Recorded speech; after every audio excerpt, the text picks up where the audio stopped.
Welcome back to the Yogilife channel. My name is Pops, coming at you from my yogi cave here beachside with another 3-minute drop of wisdom on today, Friday, January 24th.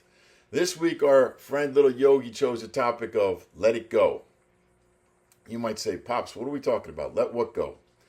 I'm going to say it could be anything, but in this case, I'm talking about all the bad stuff from our past that we kind of drag around with us and it kind of limits us. Why do we want to cut that loose and let it go? Because the goal is to merge into the now. Live in the moment. That's the Yogi Life way. Be in the now. If you do that, you can live a more fulfilled and joyous life. So we have to cut and let that stuff go. So the wisdom is a technique that's going to help you to do that. So what is it? Well, we all got this stuff, right? Like, regrets that we had, some pain or mistakes that we made. And we carry it around with us. So what we have to do is first define it. Define it as something like this hat. Okay, this hat, we know we lived through this stuff. It's all the bad stuff. What we tend to do is we tend to just kind of, put it in our memory banks. We go, okay, I'm not living it right now. But whenever I start feeling bad and I can't get ahead, I just go, well, it's because of my childhood. Or it's because of this mistake that I made. Or, somebody did something to me. Well, that's not going to work. So what we have to do is we have to take this hat. We have to say, okay, I embrace it. I understand it.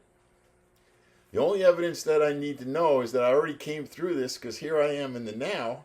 So I already made it through. That's all the evidence that you need. So now I can take this, say, thank you very much. Help me to get to where I am, but I don't need you anymore. You're not going to limit me. Goodbye. And I let it go. Toss it to the side.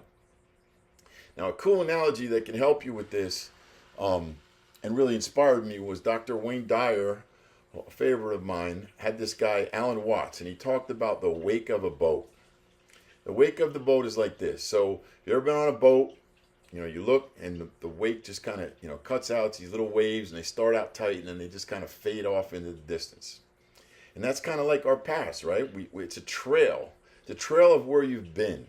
But the mistake that we all make is we think that the wake is driving the boat. The wake doesn't drive the boat. It's just a trail of where we've been as the boat goes forward. So you have to be able to understand that difference. It's a very powerful difference. It's just like the past that you have doesn't drive your forward life. It's just a trail of where you've been. So once you realize that, then you can kind of just let it go. Just like the wake, water kind of fades off into the distance. And now you can focus on living in the moment and being present. When you do that, now it gives you the freedom to open up and be the best version of yourself. So, in summary, let the bad stuff go. Acknowledge it, understand it, embrace it, and then just toss it to the side, merge into the now. If you do that, you'll live a more fulfilled and happy life, a yogi life. If you like this message, hit the like and subscribe button. Remember to be kind to yourself and kind to others, and I'll be back next Friday with another 3-minute drop of wisdom. Until then, namaste.